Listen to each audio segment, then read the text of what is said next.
when working with controversial material, it can often be seen as a justification. You're trying to justify that person's actions. In fact, you're not trying to justify it. You're actually trying to comprehend and understand it, because it's only in comprehending and understanding something that you're able to, move forward and prevent it. The words of justification are things like, yeah, that action should have been done, or yeah, he was right to do that, he should have done that. That's justification. Understanding is a little different. Understanding is understanding how we got there. So, for example,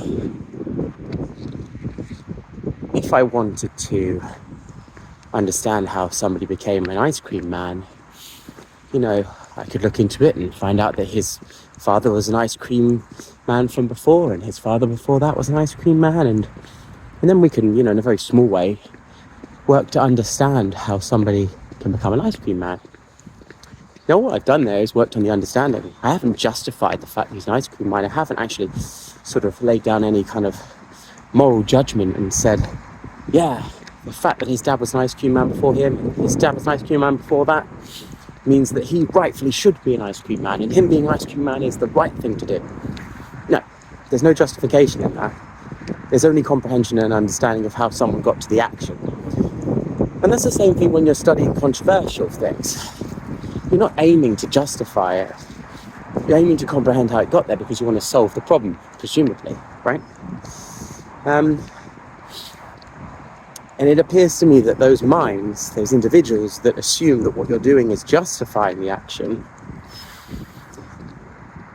are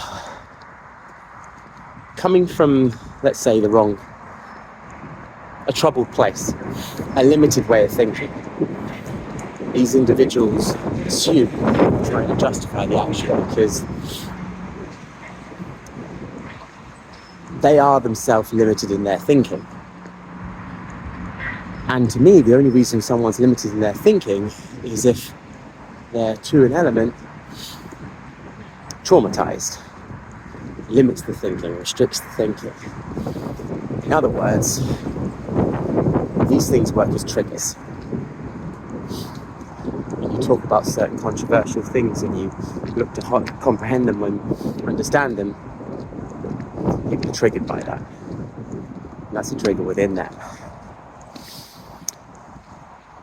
In which case, trying to comprehend something and use that as an argument back is essentially trying to counter emotion with logic.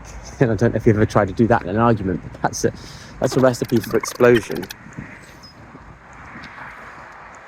So when people assume that, or suggest that you are, or accuse you of trying to justify terrible things, trying to come at it with logic, it's only going to fuel them and infuriate them further.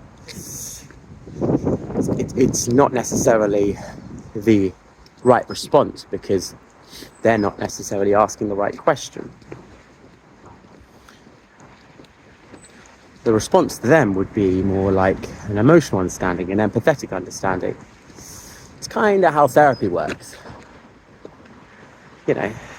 Someone has an irrational thought that's a trauma derivative. You don't try and attack it with logic and say why it's logically wrong. You understand it on an emotional level. So if somebody accuses you of trying to justify something terrible, the response of logic isn't going to be very helpful at all. It's not going to work. They're not going to want to listen because they are triggered. What you want to do is respond with empathy. In other words, I understand that you feel that way. I understand that's what you think. I hear that's what you think. I hear that you feel I'm trying to justify these things. I hear you. The problem with that is that won't solve the problem either. This is a hill they are willing to die on because this is unresolved trauma we're dealing with here.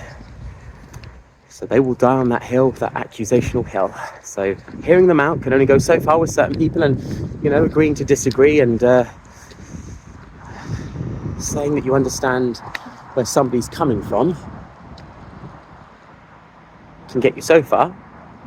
with certain people. Some people will never want to listen to that.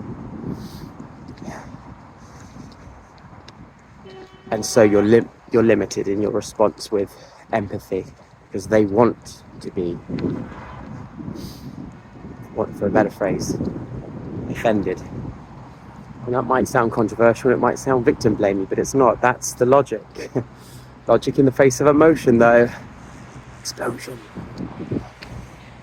But it is up to you, the individual, who's putting that out there, whatever it is you're putting out there, to be aware of this.